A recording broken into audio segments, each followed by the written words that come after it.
Out of the shower, it feels like. And welcome everyone to our Prescott Town Council meeting for Monday, May 16th, 2022. At 6 o'clock, so we'll begin with our usual call to order. So we're going to begin this meeting of council by acknowledging that we are meeting on Aboriginal land that has been inhabited by Indigenous peoples.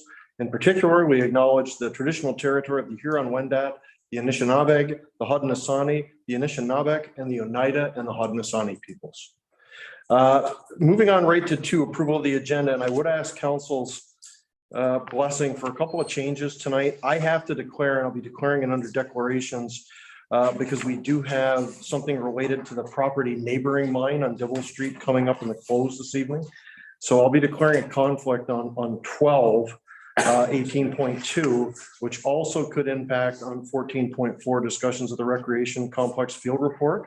I would like to be there if possible, and I'm hoping we can move the closed session down to the end and then do the recreation complex field report immediately after that. So 14.4 would move to the bottom, right before the confirming bylaw, and closed session would be right before that because 12 could inform 14.4. I'm not going to, that doesn't impact anything else in the close, correct? No. Okay, is everyone okay with that to move things along? Okay, so I'll ask for a mover to approve tonight's agenda recommendation that the agenda for the council meeting of May 16, 2022 be approved as amended. Could I have a mover, Councilor McConnell, seconded by Councilor Young? Any further discussion? Seeing none, I'll call the question. All in favor? Motion is carried.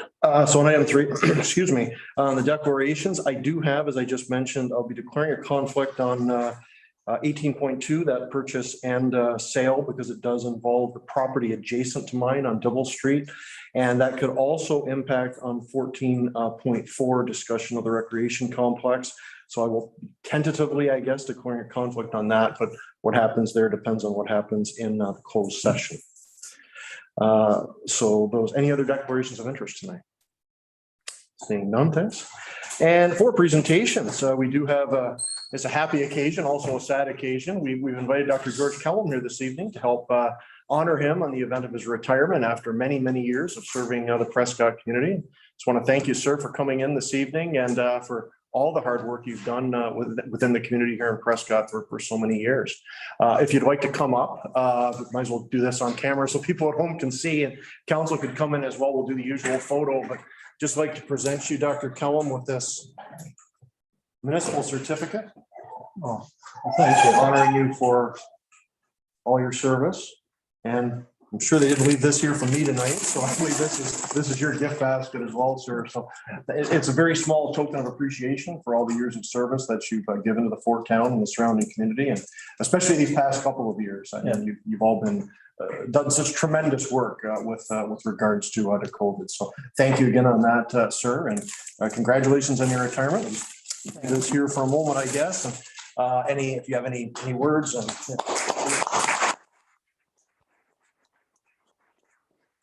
Not much room here, but I just say that 44 years have gone by very quickly. It's been a great privilege to be able to look after the people in this community. I grew up in this community in Brockville, born there, and so I've known the area, and I was quite lucky that the physicians that brought me here did. Gunbat, Fred Albert, John Finley and Shirley Appleby, and the mayor at that time was Sandra Lawn, and she seemed somewhat pleased to have me. So now you people are happy to get rid of me, I guess.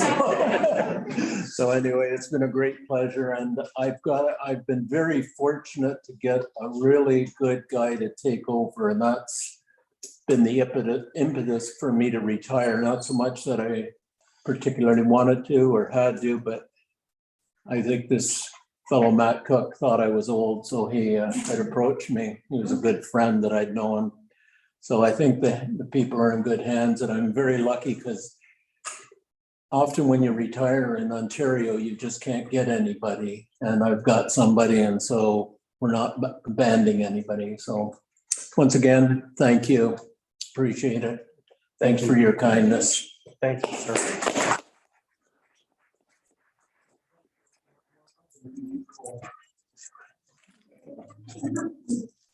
Photo op.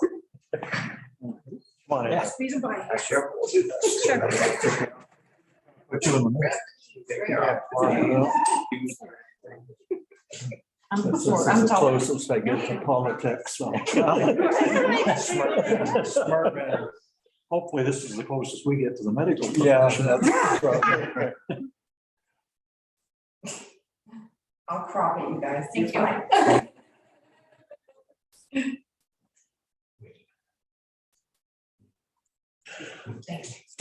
Thanks, Dan. Thank you. Thanks again, Dr. Collins. Thank you, sir. Yeah, thanks again. Thanks for Thanks, your. Rhea. I hope that finger improves. Thanks so much. Here to the end of the month. Yeah, you'll be okay. Yeah. The black was for the leaves today. So. Yeah. Good morning. Thank you. Another sad Saturday night. Thank you.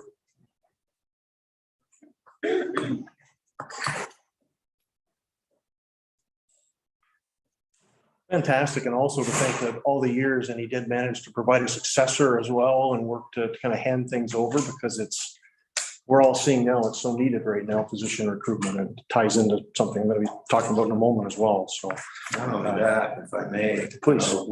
We've lost a couple of doctors in the, well, more than a couple in the last few years to the death. They basically worked until they couldn't work anymore. And it's nice to see somebody that has devoted so many years to the healthcare of Prescott be able to retire and hopefully enjoy his retirement in coming years. And of course, just like you said, provide for us with another doctor.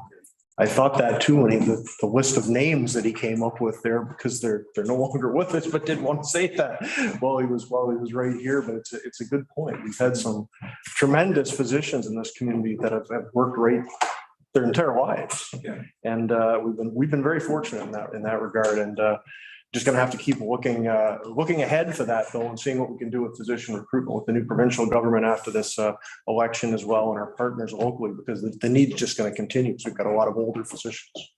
So, but that was great to honor Dr. Cullen tonight. So moving along, that was item 4, 5 delegations, no delegations tonight.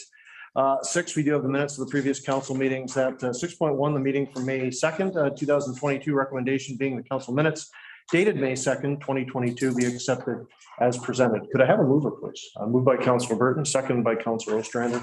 Any discussion on that set of minutes? Seeing none, I'll call the question. All in favor? Motion is carried. Thanks, everyone. And 7, communications and petitions. This one's probably the surprise of the evening. It did just happen late last week. Just had the opportunity. I don't get into further details if anyone wants to hear them, but we just had the opportunity to reach out. Something that I asked about with Doug and Pat, and we managed to come to an agreement fairly quickly on bringing Edwardsburg Cardinal in, if the councils approve. And I drew up just that brief set of points that are probably refer to them quickly for those in the public that didn't see the.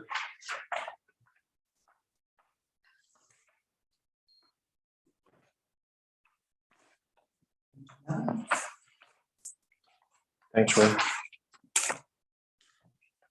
Geez, you're doing this on a computer. We just basically kept the topics fairly general right now to sort of reflect some of the discussions we've been having with Augusta. So point 1 was cooperation economic development. Point 2 was cooperation housing planning and development, as obviously residential growth is such a key issue right now. 3, cooperation on water and sewer servicing, including maintaining and improving the existing agreements we have. That was a question that had come up that Mayor Saad did want to discuss. I think it came up at their council just to check on the status of the agreements with them, and to essentially make sure that we're not forgetting them with what we're doing with Augusta right now. So I said, no, we've never looked at making any changes to those agreements. So they would like that reaffirmed. And of course, there's more we can work on.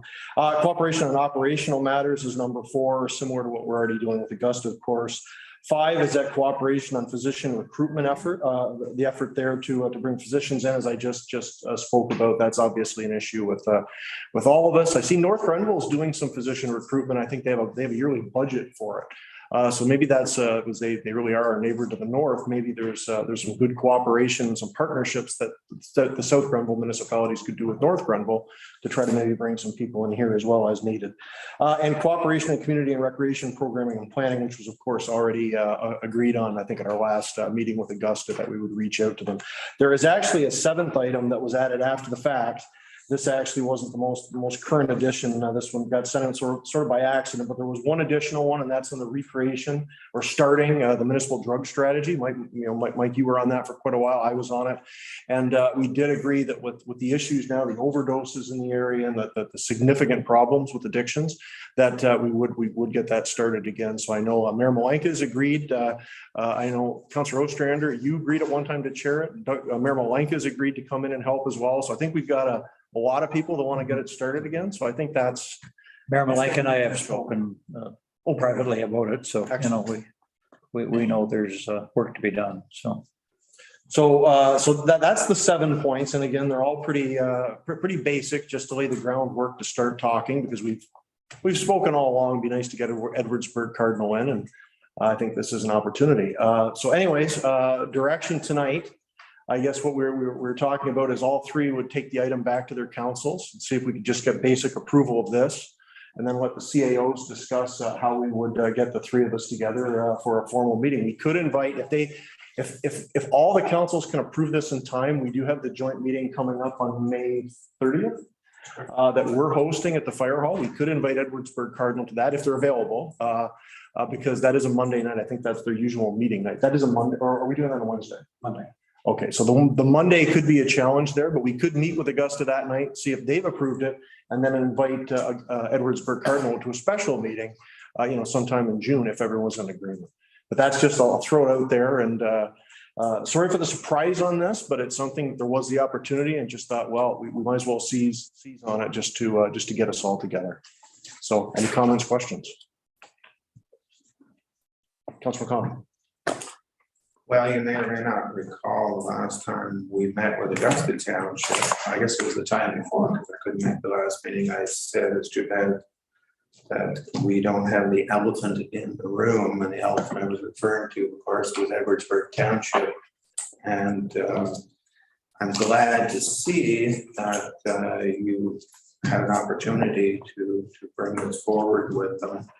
I know whenever any of us on council have an opportunity to advance any agenda that we're working on, whether it's for Prescott or something else, we take advantage of it and then refer it to council, which is what if time.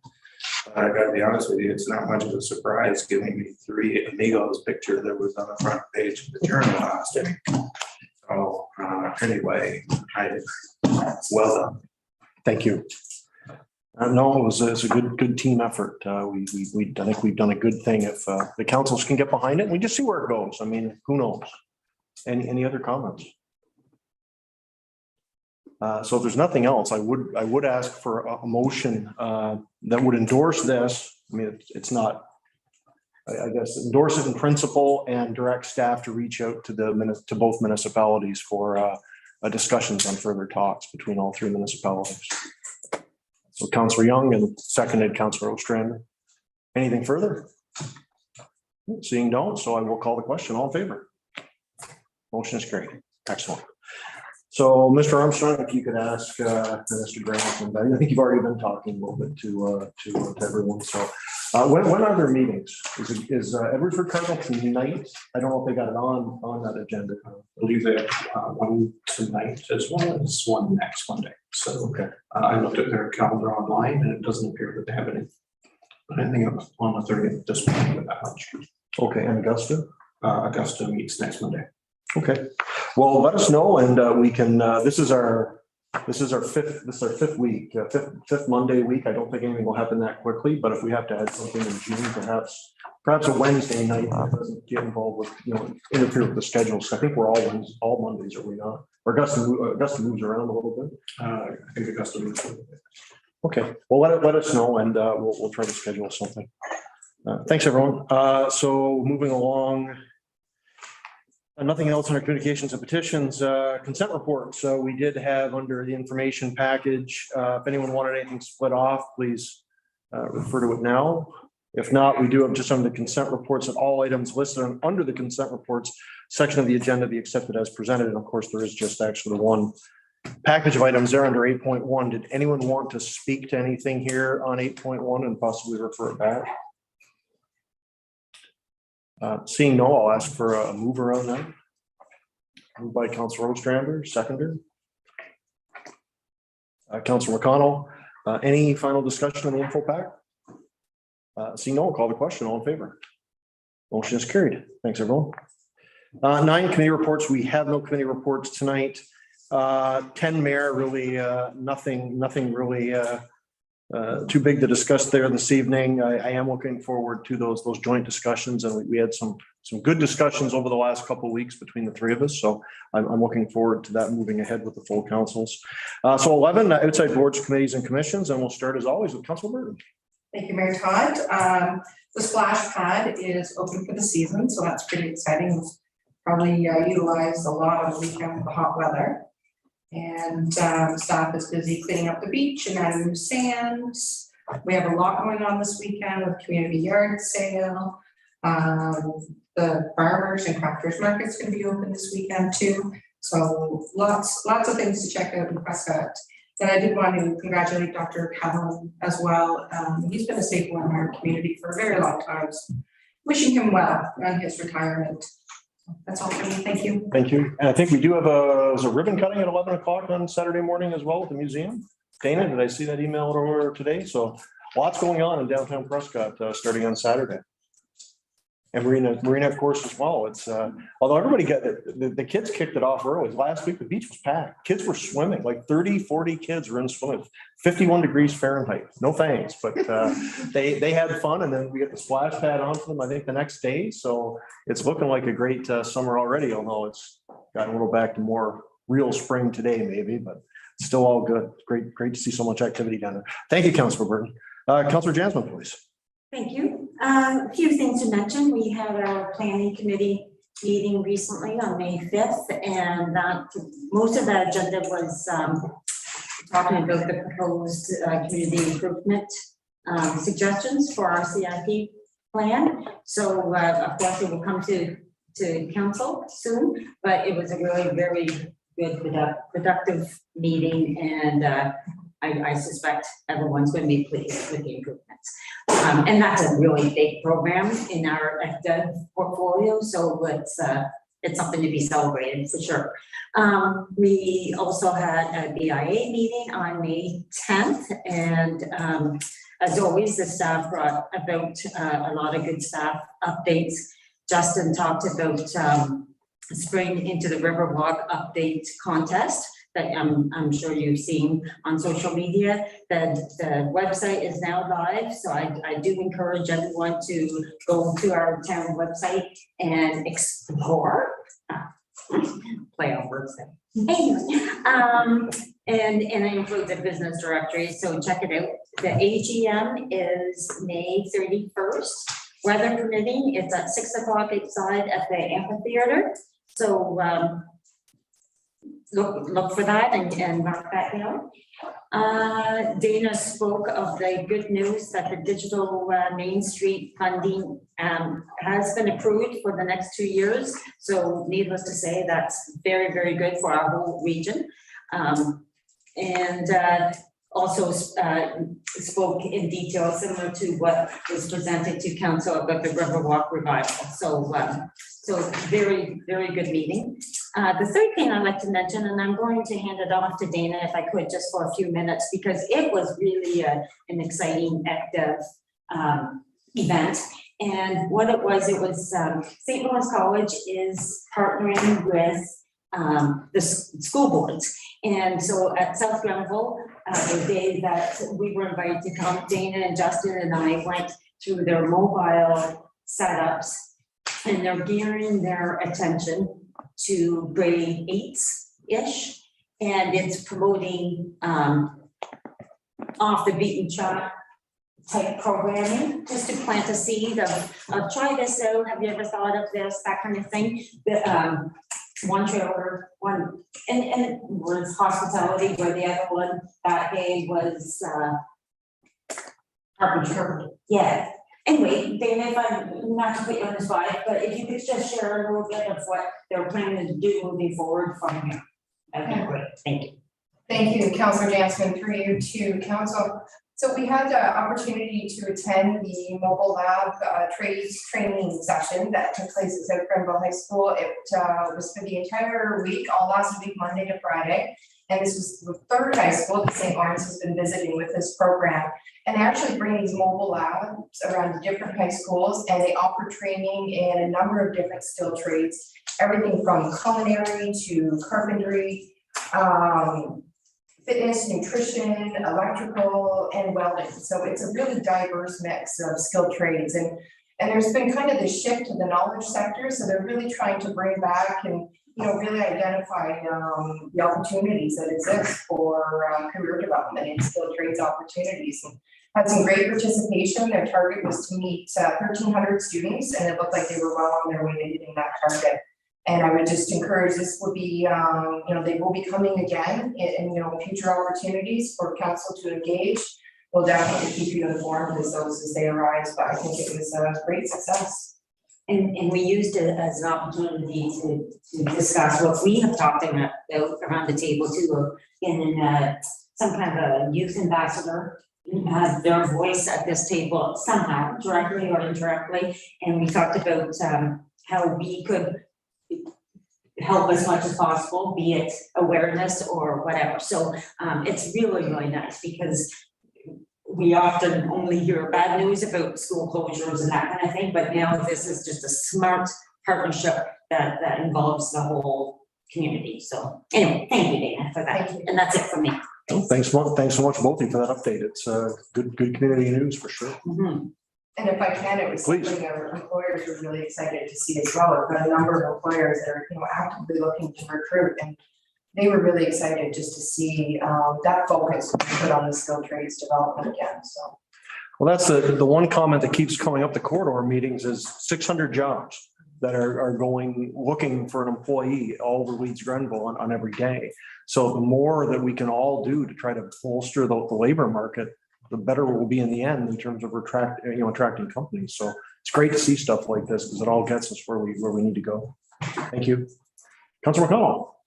Thank you, Mary Todd. I didn't have any meetings since we last met, but a couple of things, if I may comment on this. I would have liked to have attended a high school shops. Unfortunately, my wife tested positive for COVID the day before, so I was avoiding any close encounters, but I have a feeling, well, you went to South Grenville the same as I did, mind you, a bit later, but this annoys me, not the fact that they're doing this, but the fact that when I went, we had carpentry shop, we had machine shop, we had an automotive shop, they had a full commercial department where you learned accounting and all kinds of stuff like that.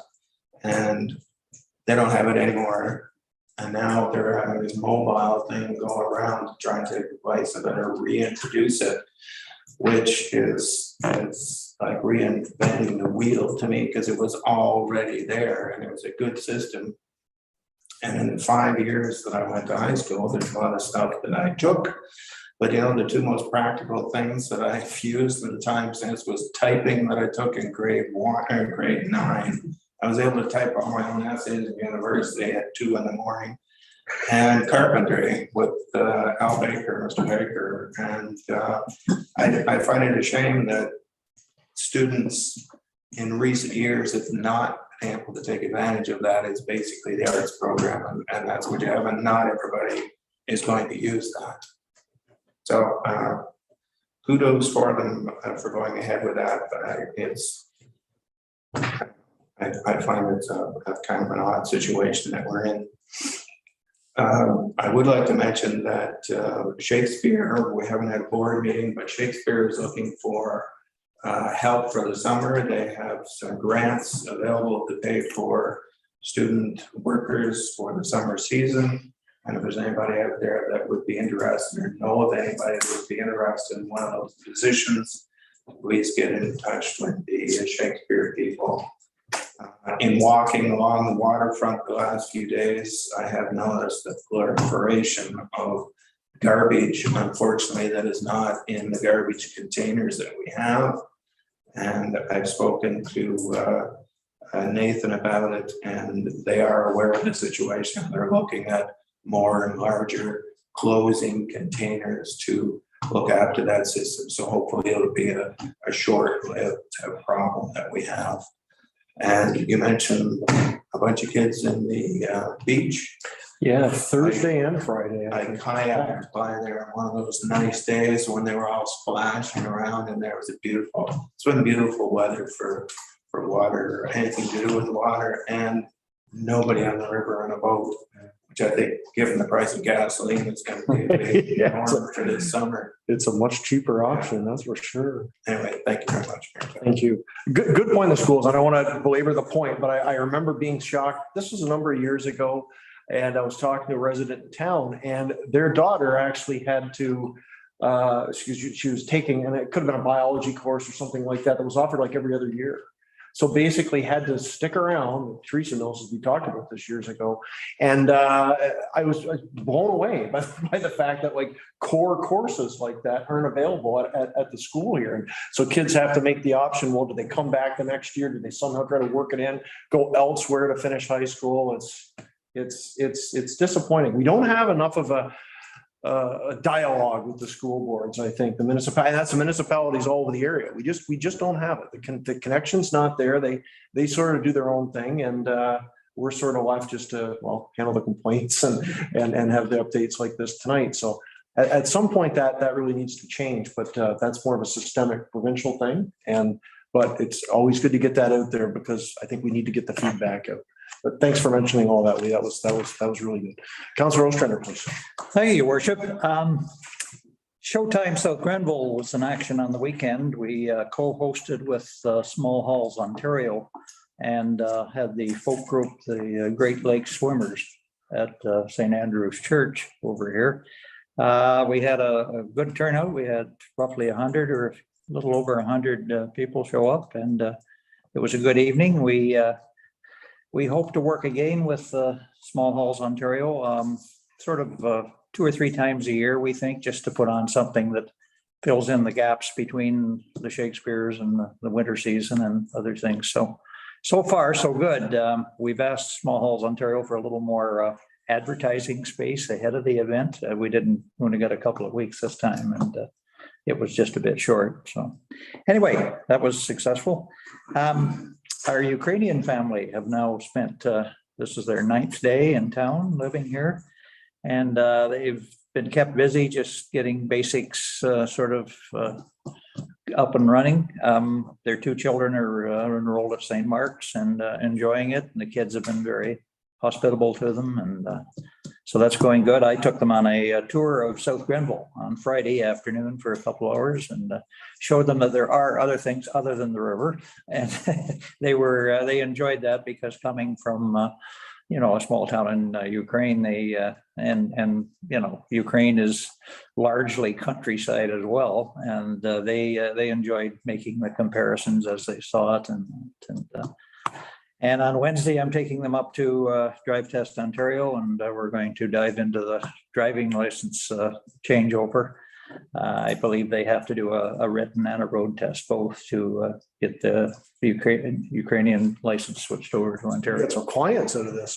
Well, yeah, but I'm doing it free gratis, you might say. Yeah, so that's exciting to get them landed here and established, and they're delightful. They're both university graduates, so they're anxious to seek some employment as well. So we'll keep you posted. It's great for you to spend the time to do all that. That's well, yeah.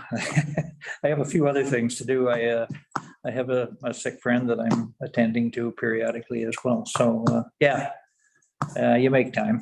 So it's good to roll out the welcome wagon for people that, it's a desperate time. It's the 2 United Church parishes that are basically handling, whatever they need, or, transportation or wherever. So.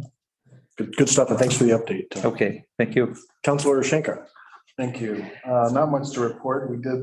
Most of us went to the tour of the rink a week and a half ago.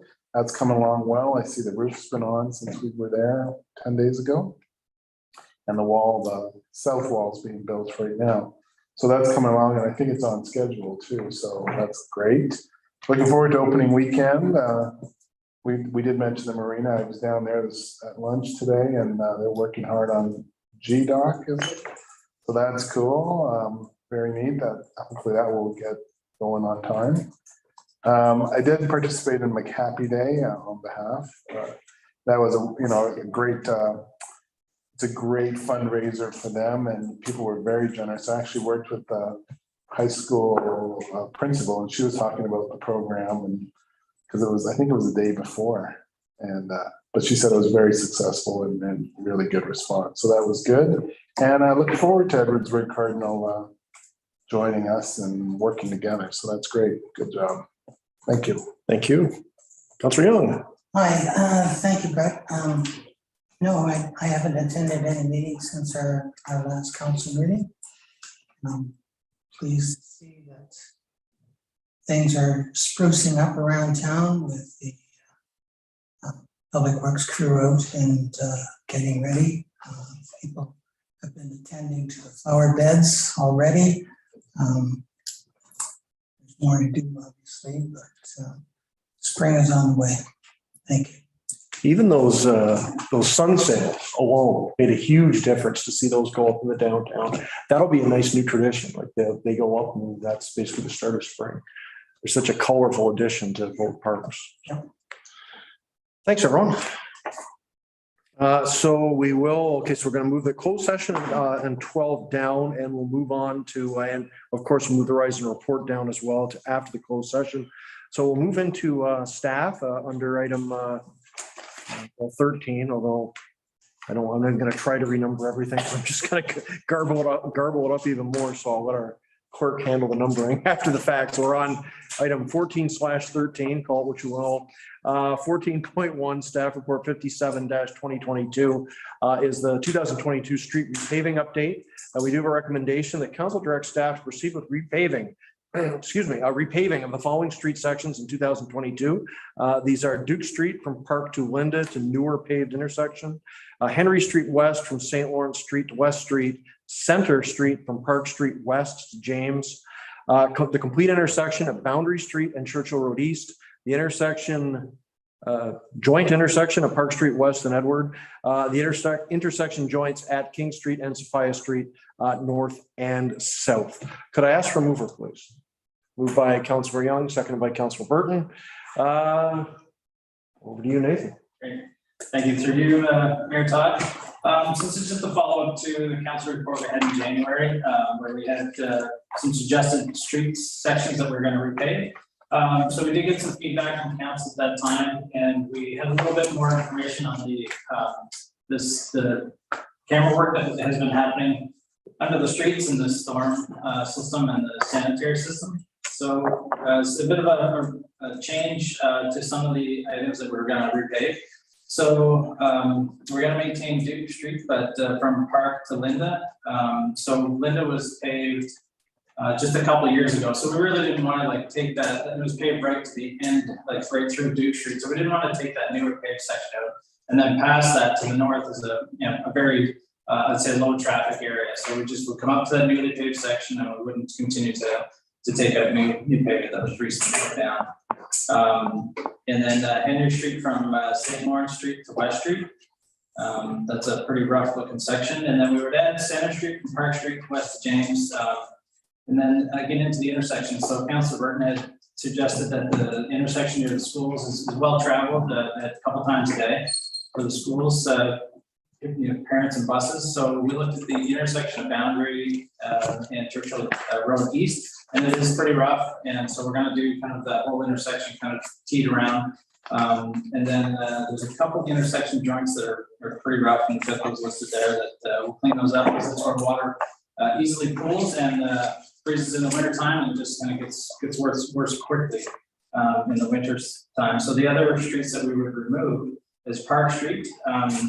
Park Street actually has a clay sanitary pipe, and we don't want to do too much heavy work on that street because that could be detrimental to that clay pipe. It's very old, it's very fragile, so we put heavy equipment on the street, we could damage it. So we don't want to do that until we go do a major reconstruction on that street, which is a couple of years from now. Victoria Street was a small dead end street. The pavement is in okay condition. It could be changed, but again, it's a dead end street with very little traffic. And then, like I said, the end of Duke Street, again, very little traffic, and other areas are more pressing. So there's a little map that shows you the repaving of the streets, and this gives you an indication as well that we're kind of covering 3 different sections of the town with the repaving plan this year. They're getting the more traveled sections as well that are in red. So the red sections are in very poor condition. So again, we're hitting what we think is most necessary. And so the alternatives is council could decide to repave other areas, and the budget set out is about $295,100, and we've calculated this will be in about $300,000 range. So we're very much in the range of this budget. Thank you. Thank you very much, Mr. Rich. Just one real quick comment before I open it up. Any idea where the numbers are trending for RFPs like this locally? Are numbers up, low? Like what are they coming in at for? So we do have a contract with the local contractor to do the repaving. It's Ken Miller. So there were rates established in 2019 or 18 when the contract was set out, and it took into account rates for several years in 2023. They haven't indicated that they wouldn't maintain those rates this year, but we do recognize that some costs are up, particularly the fuel. So the other things they do, typically they will manage the planning of all this work, and then some of the subcontractors, bigger companies that have asphalt equipment. Yeah, just wondering on the any fluctuation in the rates, and also in terms of, because Duke Street and Victoria are both fairly small, I just wonder if anything did happen to work out, there's a way we could, possibly put them in later this year if the numbers were. I just don't think the numbers are going to go down. Numbers are going to be. So those are locked in rates, and that's what we're aiming for. So. Okay, so we know pretty much exactly where the numbers are on all of these. Okay. No, I did note that we just need to amend the list to add Tibble Street West from just 5. There was just inadvertent missed on the list.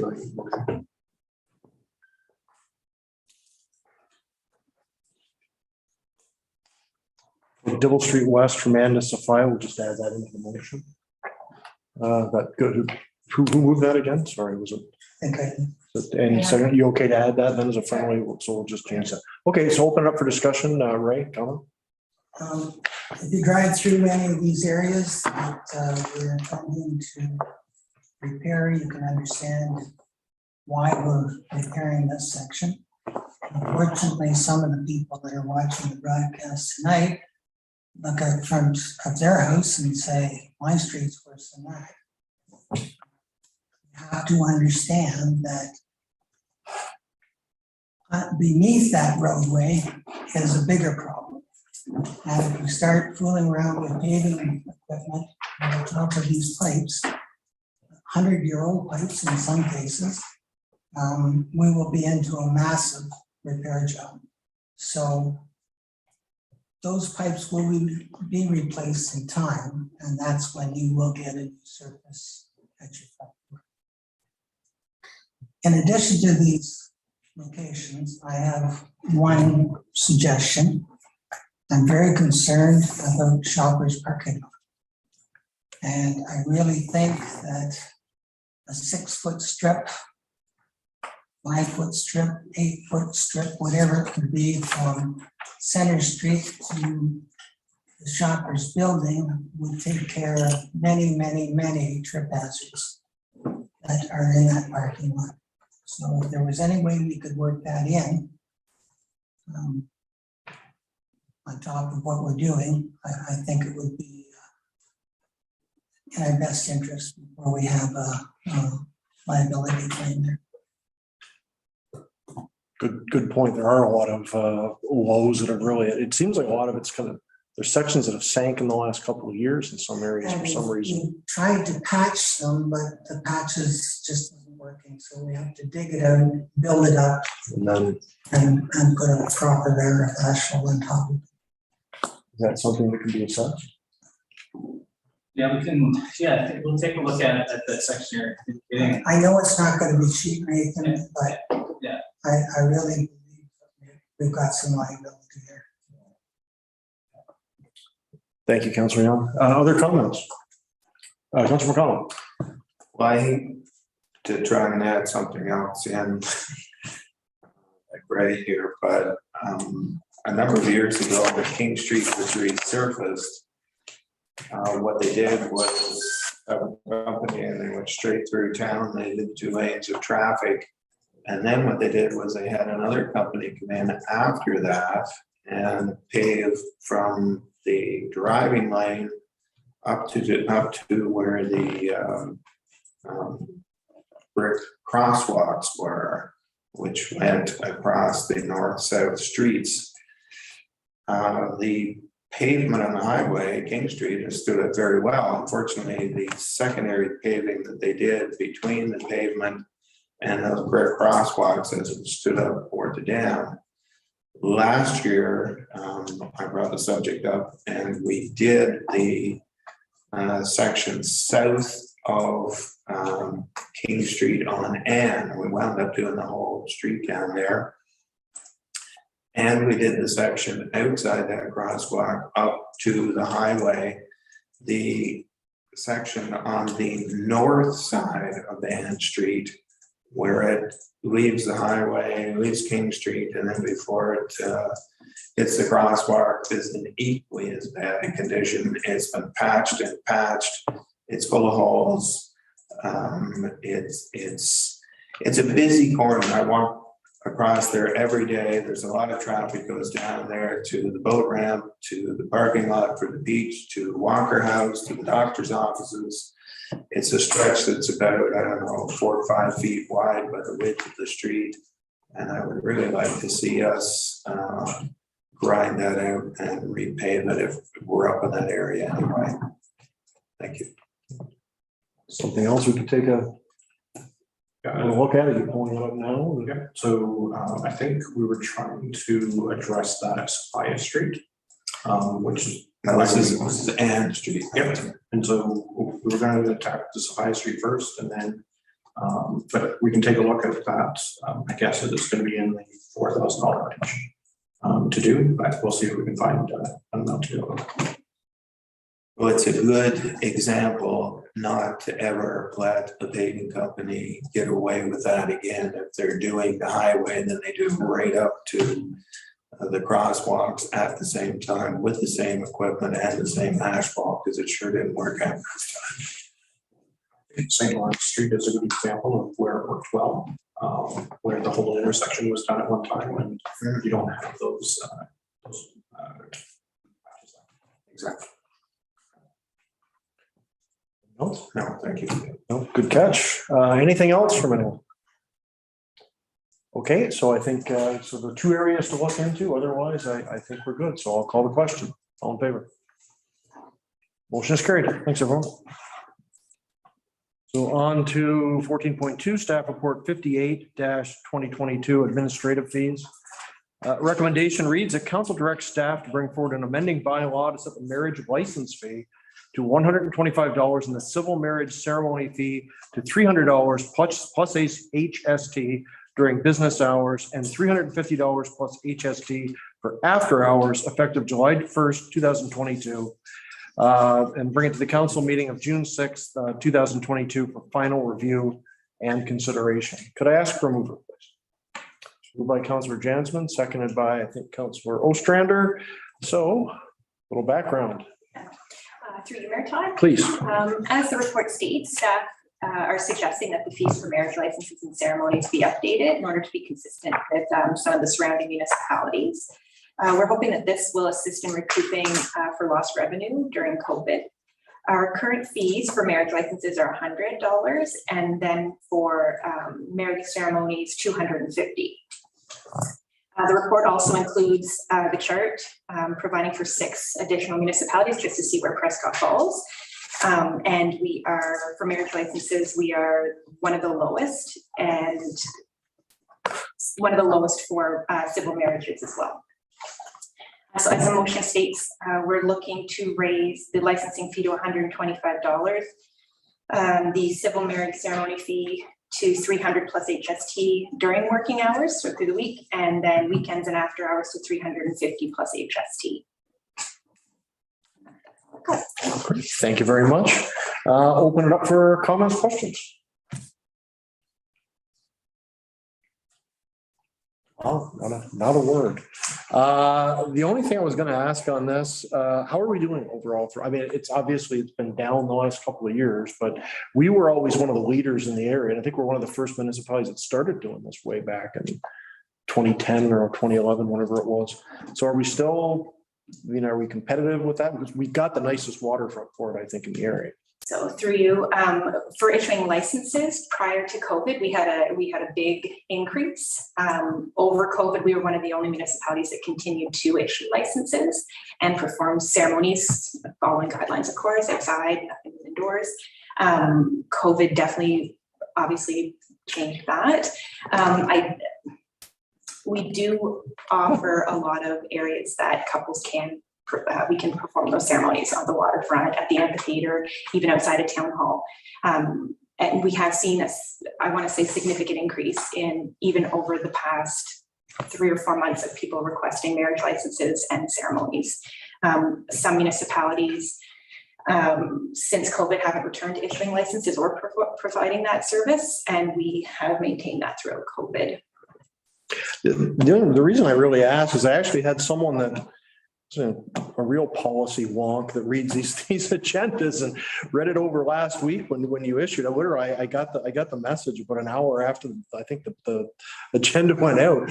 But it's a good question about, could we do more to promote the town as a real marriage hub? And the question was, maybe we should keep the rates really low to try to draw people in, because you're drawing more people into town. I'm not saying I'm on either side of that, but I just thought it was an interesting comment, because we really are. Like, you look at the amphitheater, you look at all the spots along the waterfront. I mean, Kimberly did one in the middle of the river there a couple of years ago. So we've done the theme weddings as well. So anyways, I just mentioned that because I did have this gentleman ask me about it online there the other day, and it's a fair point. So, but this is coming back at the first meeting in June. Yeah. So, but any other comments from anyone on this? Lee? Well, it's funny, I was thinking themed weddings when you said it. And that's something maybe we can look into. I mean, we got Shakespeare here all summer. Maybe somebody would like to get married in a Shakespeare theme. I'm sure we could talk them into it. We got a new ice rink coming. Maybe there's some hockey people who like to get married at center, maybe somebody like to get married in the middle of the splash pad, and at the end of the ceremony, off it goes. Interesting to just offer that type of thing. Look into it and see what kind of. It's a different way of marketing, and I'm sure I'd be shocked if they're not doing this, like Niagara on the Lake, places like that. They're probably making mint on things like this. So it's just something to throw up. You guys have enough to do anyways. You're probably saying, oh God, here's something else I've got to look at. But I just put it out there just because it is an interesting idea, and who knows? We're always looking for different ways to sell the town. So maybe it's something. I mean, we've got that great picture, that one Kimberly and the couple that is downstairs. We used to use all the time. It looks like the most blessed marriage ceremony you're ever going to see. But and anyways, I just raised that as an interesting point. So, any further comments? I think we have a recommendation on that to bring it forward. So I will call the question on that motion. All in favor? Motion carried. Thanks, everyone.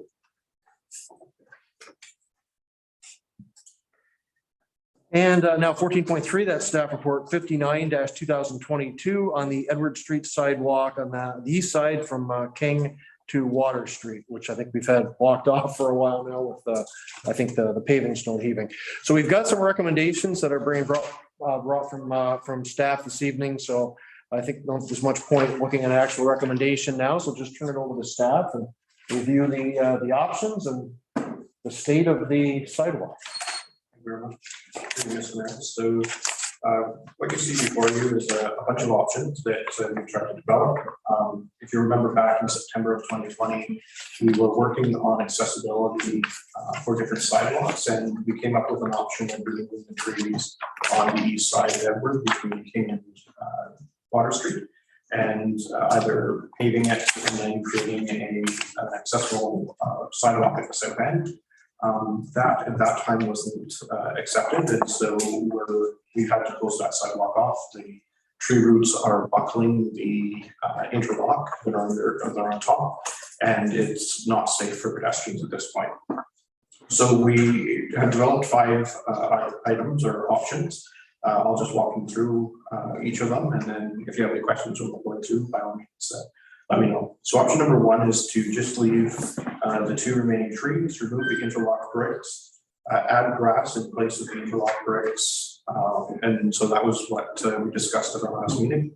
Pros of that is obviously maintaining the trees, create a naturalized space in the Riverwalk district, eliminates the risk to pedestrians tripping on tree roots when they're trying to navigate the sidewalk, and it's the lowest cost option, costing $1,000. Con is obviously it removes a sidewalk from a main artery between King Street and Water Street. Option number 2 is to remove the trees, relay the interlock brick, and plant 2 or 3 new native species trees in the area. The pros of that will allow the sidewalk to be maintained for pedestrian use, and second lowest cost option at $2,500. The cons to that is obviously you're using 2 trees that are not new, they're more into their maturity, and the sidewalk at the south end is not accessible due to how it connects to Water Street currently. So currently it's a curb that has interlock on it, and it doesn't dip when it meets Water Street. So at that point, it's still really accessible. Option number 3 is kind of building on option number 2, where you remove the trees, relay the interlock bricks, reconstruct the south end of the sidewalk where it meets Water Street, similar to how it's done on the west side, and plant 2 or 3 new native species trees in the arboretum. Pros, obviously, it'll be allowed to give them an accessible sidewalk on both the north and the south end. Cons obviously is the loss of the trees, and we're now starting to get to between $7,500 and $12,500 for the cost. Option number 4 is going even a step further. Remove the trees, replace all the interlock with concrete sidewalk, reconstruct the south end of the sidewalk where it meets Water Street, so that it will become accessible, and then planting 2 or 3 new native tree species in the arboretum. Pros of that is creates a fully accessible sidewalk from top to bottom. Concrete is a much better sidewalk material than interlock. Interlock, I think, as you look when it's used in a sidewalk format, it quite often settles, sinks below the concrete curb, and will eventually have to be relayed several times over its life. And then obviously the con to this one is that you're getting much more towards the $25,000 to $30,000 mark when you're having to redo the entire sidewalk. Option number 5 is to leave the sidewalk as it is today, close to pedestrian traffic, and contemplate options as part of the 2022 project. Council could decide to modify 1 or all of those options outlined in the report. And the first 2 options we believe we can absorb as part of the operating budget. The third option, which is the 12,000 or 7,500 to 12,000. We do have 14,000 remaining from this sidewalk accessibility work that we were doing a couple of years ago that we could put towards that. And then the 4th option, we would have to find 11 to 16,000 of funds from somewhere to be able to support that option from a cost perspective over and above what we have put aside for sidewalk accessibility. So those are the options, short and sweet, and we're happy to answer any questions. Thank you very much, Mr. Armstrong. So open it up for discussion. Those are the options. Have at it. Councilor Young. I think those 2 trees are nice looking trees. Remove them. I guess that means you cut them down. Correct. If you're looking to move trees of that size, we're probably somewhere in the neighborhood of 10,000 to 20,000 a tree. Sounds sounds a little heavy, but it would be expensive, there's no doubt about it, but, there are machines nearby that can come in and do that. Usually it's, once they get past 6 inches in diameter, that's when you're gonna have substantially more costs. And I suppose if we leave those trees there for another few years, they're only going to become a bigger problem down the road as they spread out further. Is that logical? So I would say if we're putting grass down, that sort of thing, we're always going, they'll continue to have those roots that will pop up. And as the tree grows, so too will the roots. The lowest cost option, number one. The con and the constant maintenance, cutting grass and weeds. I'm just very fearful that it will become an eyesore in a very prominent spot if we don't get to it for during a particularly tough time. I don't know. I would like to keep the trees, but I don't know how you do it.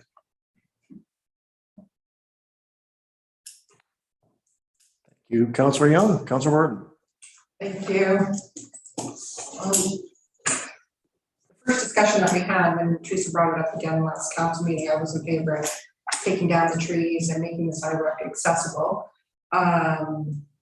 But all of these figures are not in our budget this year. So taking down the trees is, 12,500. I would. Actually, item 3 is in the budget this year, correct? Is it? Yeah. Yeah. There's 14,128. Yeah, so we do. Oh, right, sorry, yes, yeah, thank you. Yeah, but I was thinking if we left the trees, instead of putting grass there, could we not put down some mulch? Yeah, there's definitely a lot of options that we could do from a landscaping perspective. Whether there's mulch, whether there's pots, we could build upon what we've kind of already done with the slightly coffin looking planters, that sort of thing. So it certainly there's lots of options. It didn't necessarily have to be grass, but some type of low cost. I would personally, I would like to go to option 5 and just look at this, as a 2023 project down the road, and maybe put some mulch there, clean up the area, remove the interlocking, and maybe put some beautiful planters. We have some beautiful planters at Shoppers Drug Mart that are in the parking lot, so maybe something like that. Thank you. Thank you. Councillor McConnell, then Councillor Jansen. Well, I'll take a variant on number 1 for $1,000. I don't think there's any reason. I don't want to lose the trees. Like Ray says, they're sorry. Okay. I don't want to lose the trees. I like trees. We've lost several trees downstream. I don't think there's any reason to lose any more, especially when they're healthy. I also don't see a reason to take out all of the interlock. If we're not going to use it as a sidewalk, why don't we just take out the interlock that is being uplifted by the roots? Do as Leanne suggested, put some mulch in, or actually that nice stuff that we put in at the play structure down at the water. That it's kind of a mulch, but it's a little bit different. That looks good.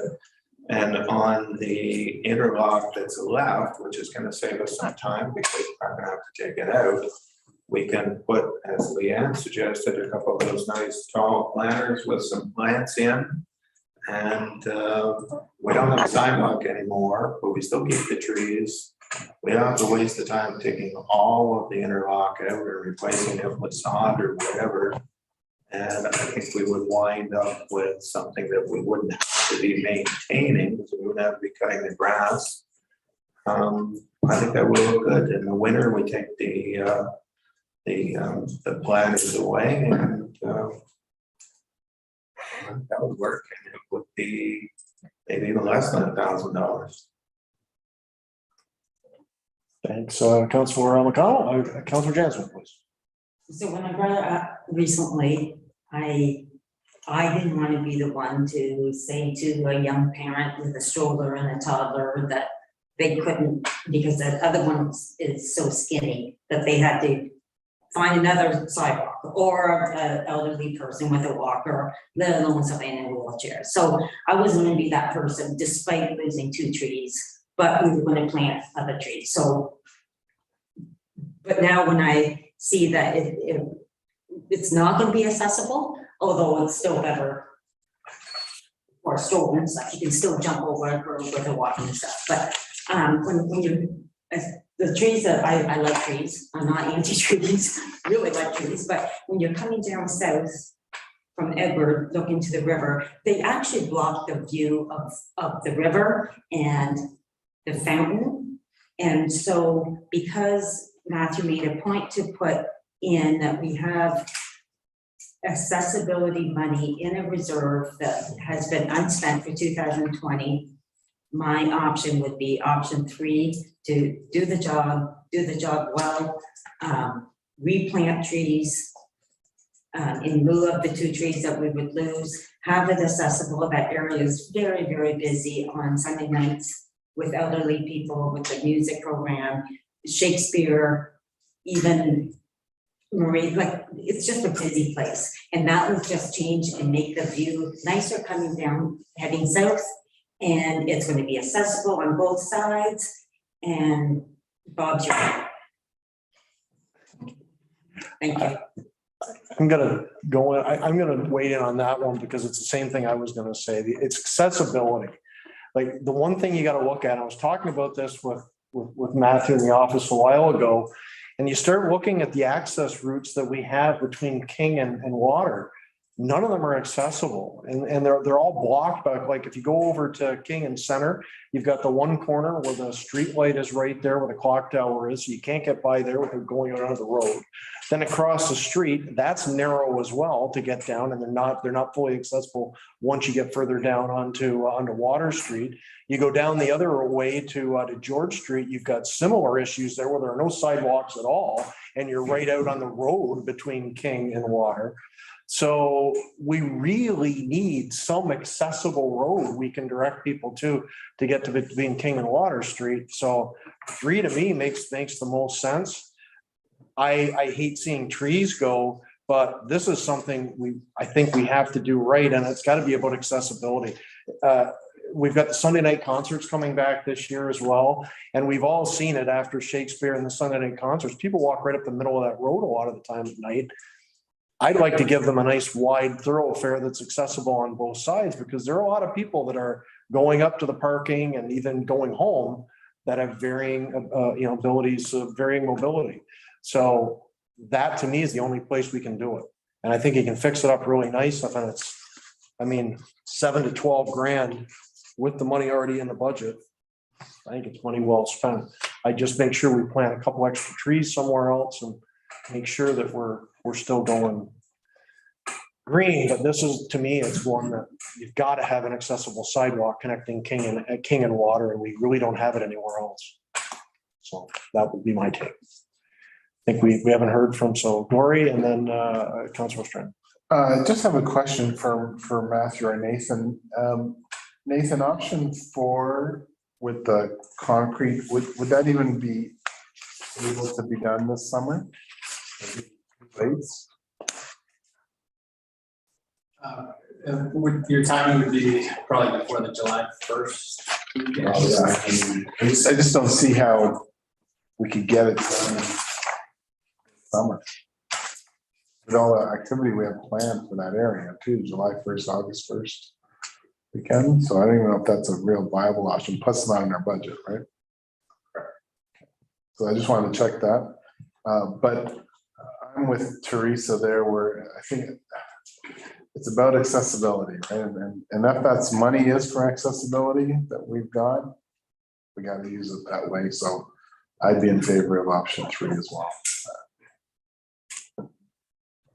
Councilor Strand. Yeah, I'm listening to everybody's input here, and I I kind of lean towards the option 3. The herd mentality really shows up on Sunday nights. Everybody's just, well, I don't know what else you call it. They just all leave at once. And, you know, a lot of them park on King and Edward and up in that area.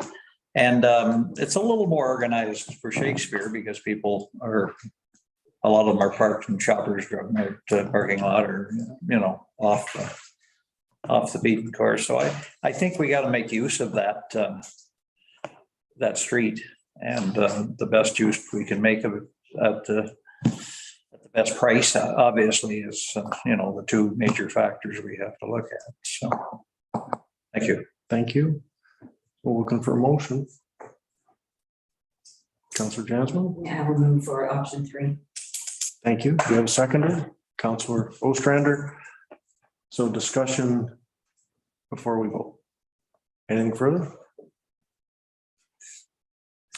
Okay, that I'll call the question. All in favor? Opposed? Thank you. That's carried. Just so clarifying, we'll bring this back to June 6th. We'll just confirm the pricing and timing and things like that, and then we'll be able to. Let's hope the pricing is accurate and we're going to have this discussion all. Absolutely. We can go up to 14,128. That's it. Yeah. Okay. So thanks very much. So can we just, we'll alter the motion then to just basically read that we'll move or seconder. You both okay with that? We'll direct staff to look at option 3 and the finalized prices and bring it back to the June 6th. Okay. Thanks again, everybody. And where are we here? So 14.5 is just moving down the recreation complex field report as mentioned. So 14.5 is staff report 61-2022 River Route Transit Service Partnership Agreement Draft. Recommendation is the council provide feedback to staff on the River Route Transit Service Partnership Agreement draft by May 24th, 2022. And the final agreement returned to council once all partnering municipalities have had an opportunity to review and provide feedback. Are you looking for feedback tonight or just open it up and give direction and then feedback after the fact, just to establish that reporting? And so feedback this evening, as well as anything that can be forwarded to me by the 24th. Then just make sure that all of the partners have that opportunity to understand. So nothing we have to add into the recommendation tonight, we're still extra time. Okay, excellent. So based on that wording of the recommendation, could I ask for a mover, please? Councillor Jasmine, seconder, Councillor Ostrander. Anything to take us away into this? Thank you very much. So as we move down the pilot and towards an ongoing service, we obviously need to develop a partnership agreement. So one that we really wanted to cover is the roles and responsibility of all the municipalities, clearly identifying the city of Rockville as a service provider, outlining the financial arrangements for the 3 financial contributors for the River Transit System or services. Defines the role of the administrative lead. So what we're going forward and partners were comfortable with was Prescott taking the administrative lead from both a provincial gas tax funding, as well as just keeping the committee on task and making sure that we're dealing with any items that are coming up. It does provide for an oversight and operations committee, which is 2 individuals from each of the department municipalities, speaks to the bus vehicle and future capital. And so we'll continue to use the buses that are slated for replacement for years. When that's no longer feasible to do so, then partnership with the 3 financial contributing municipalities would look to purchase a bus, but obviously taking advantage of any and all grant programs available from either the federal government. Measures of success is based on continuous improvement. So we know that what our cost per ride is from the number of individuals that we are servicing and the cost that there is. And then our goal is to continue to drop that cost per ride down by increasing the ridership or finding more efficient ways of doing it. And then finally, also a dispute resolution, which would be the 4 CIOs of our municipalities in a room and to hash out whatever the dispute might be.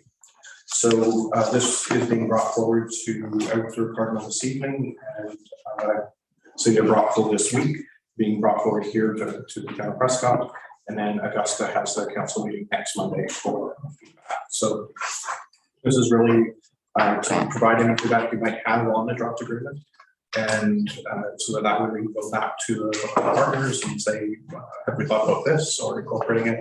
So, and they're doing that to each of their councils as well, so they can finally come to a final agreement that we bring forward once all of the councils sign off. Thank you. So discussion, any comments, questions for Mr. Armstrong? Councilor Jensen. Thank you, Matthew. Matthew, I'm assuming on page 45 or 52 concerning the expenses that City of Rockville will charge back to us, that would be both direct and indirect expenses like marketing and website management, all that stuff. So let's see, Town of Prescott is managing the website, so for the River Route Transit. And then each municipality provides a small bit for marketing, that sort of thing. So anything that's specific to the Rockville Transit would not be charged for. It's only incremental costs for the river routes that we would be charged for. Okay, good to know. I just, want to take, it's such a exciting program, and I know we had a slow start to it, and it wasn't only COVID, it was just a mindset that has to be changed, but with the cost of gas, and it's just a really good future thinking program. So I just thank big time City of Rockville for the bus and managing the staff and the expenses and all that kind of stuff, but all of this, yourself and the players of the other municipalities, that this has happened, because we had a lot of naysayers initially, right? So kudos, for sure. I want to give two updates. I believe about 4 or 5 weeks ago, we had our highest number of riders per day, which was 28. And for the last couple of weeks, we've been averaging 16 people per day. And that we're so flexible in improving it all the time. Like if it means stopping here or changing or whatever, it just will be successful. I just really believe that. So awesome. Thank you. Other comments? Should be noted too, we got the gas tax funding really quickly as well. That was nice of Minister Clark and the province to be able to provide that as quickly as they did, because that usually doesn't happen.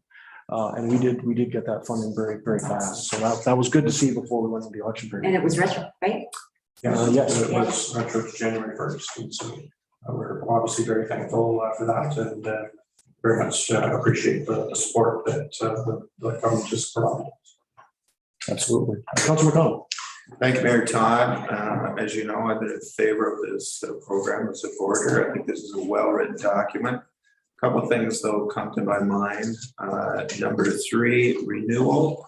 Each partner shall provide written notice of their intent to renew this agreement for 12 months, April 1st to March 31st, by February 28th of each year. And then at number 5, down the way there, it says the City of Brockville is responsible for providing the monthly financial data on the revenues and expenses of the River Route Transit by the 21st calendar day of each month for the month prior. So it sounds to me, by reading this, by the 21st of January, we would have the information for December to the end of the year. So at that point in time, at the end of January, the 1st of February, before we sign on to support for another year, I would like the staff to provide us with a detailed yearly report on how this has gone monthly, how the expenses are, how it's all tracking, so that we can make, or whoever is sitting in this council chamber at the time, because it may not be all of us, can make a educated determination as to whether they continue with it or not. Excellent feedback. I think that's exactly what Matthew's looking for. So I'm not sure if we would work it into this agreement or if it would be just part and parcel of our requirements to council. But certainly we'll take that back, and I believe that was mentioned previously about making sure that we do have a review on a yearly basis. And in particular this year, when we're coming up with a new council. let's see if we can capture Lee's wording on that in a separate motion when this comes back, because I think it is very important to, if everyone's okay with that. Lee, you good with that? We make. Yeah, I don't think it needs to be part of this, but I think it should be understood, especially when this is the end of the term and we have a new council at that time, that they have the option and provided with all the information that, well, we've had partially up till now, but given the fact that COVID seems to be well on the way, the ridership shouldn't be hurting because of that. So I think that the better figures should be provided and be part of any decision made. Thank you. Excellent points. Other comments from anyone around the table? Just one on my own, and it's just, and I don't even like, I've got to bring it up because I think it has to be captured somewhere, although I don't know if it can be captured in this document. But like, we've served as the admin lead on this all along. You've done all the work. Have we had legal on this as well? No, so that's our next step, is to just make sure that we're contact with them as well. So are we paying for that in terms of as the administrative lead, or is this something that's built into the overall expenses? And we'd like to build it into the overall. It would be shared. Okay, because that's the only concern I have, and it's not that, you know, I think I'm fine with subsidizing this and doing what we can to ensure that it gets going, but I do want to see at some point make sure it's subsidized fairly, because it's not something that I think we should be the sole municipality responsible for when it comes to administration. And I think that's going to develop as time goes on and it becomes more of a permanent thing. But I say that also because I want to acknowledge the hard work you've done in particular, but also staff overall, because if we hadn't taken the lead on this when Brockville gave us the opportunity, it wouldn't have happened. And that's just something, you know, I want to commend you for that, but it is something that's going to have to be captured at some point, because there's a price for all of this. And I'm always wary about it, because like Lee's right, you know, we were moving along, new councils, new terms and whatever, and certain corporate knowledge and whatever gets forgotten as new people come in. And it's not blaming anybody, but that's how we get into situations where we haven't upgraded the fire services agreement for 15 years. So we just got to make sure that, you know, this stuff is captured so we know what we're going with it.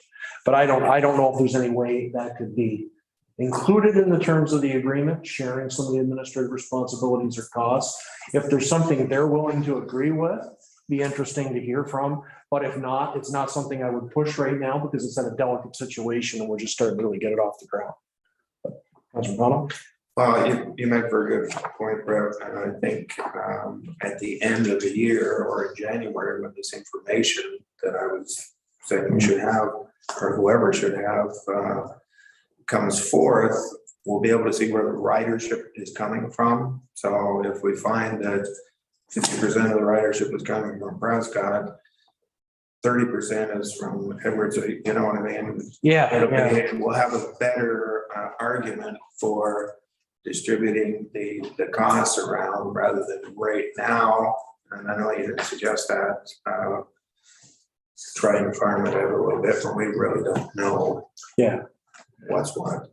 I guess the only way you could refer to it is just try to quantify the hours you're spending on it. I don't know if you have been tracking that.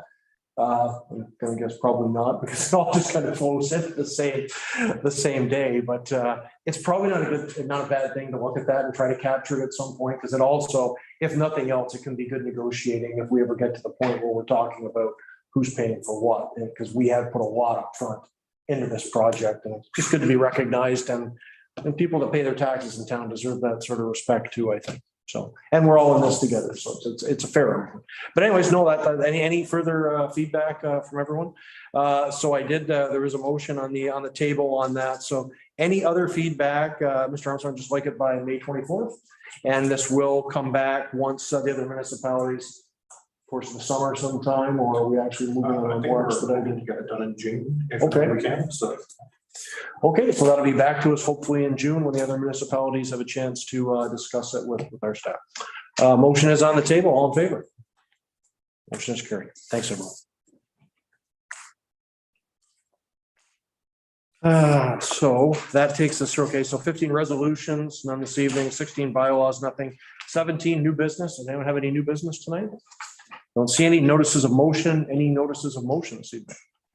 Seeing no mayor's proclamation, there is one tonight. That's under 19.1 World Oceans Day. That's June 8th, next month. So the proclamation reads World Ocean Day, June 8th, 2022, whereas Wednesday, June 8th, 2022 is the 30th annual World Ocean Day. World Ocean Day is the United Nations Day for celebrating the role of the ocean in everyday life and inspiring action to protect it. And whereas countries around the world, countries around the world, including Canada as a prominent leader, have committed to protecting 30% of their ocean territory by 2030 in order to reverse nature loss in the ocean and to safeguard at-risk marine life. And whereas the ocean is home to hundreds of species at risk, vulnerable ecosystems, and is crucial carbon sink shielding us from the worst of climate change.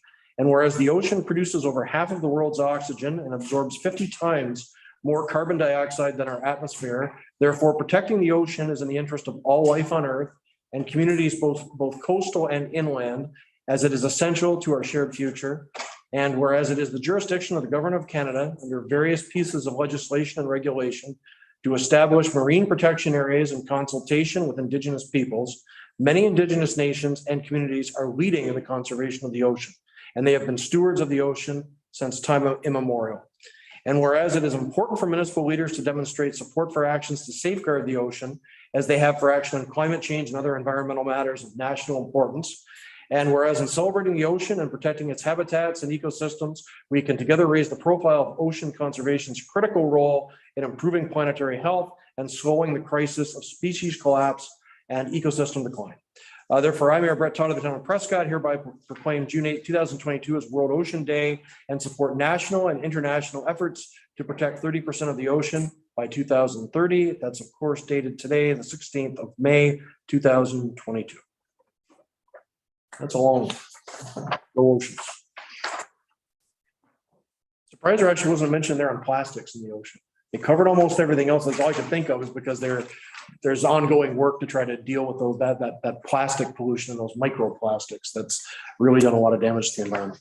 Okay, I think so. We are back to where we need to be. So we're going to in the closed session. So at this point, can I take us into closed and then I guess I can as long as so we are moving into closed session and we do have. That's been moved. If I can find it in my agenda now. That's been moved from 12 down. So the closed session tonight recommendations, we move into closed session at 7:28 p.m. to discuss matters pertaining to 18.1 approval of the closed session minutes, 18.2 purchase and sale. That's under 239-2C, a proposed or pending acquisition or disposition of land by the municipality or local board, that the CAO treasurer, director of operations clerk, manager of community services, deputy clerk and economic development officer remain in the room. Could I have a mover, please? Moved by everybody on this side of the room, seconded by somebody on this side of the room. Councilor Burton, Councilor Ostrander, all those in favor?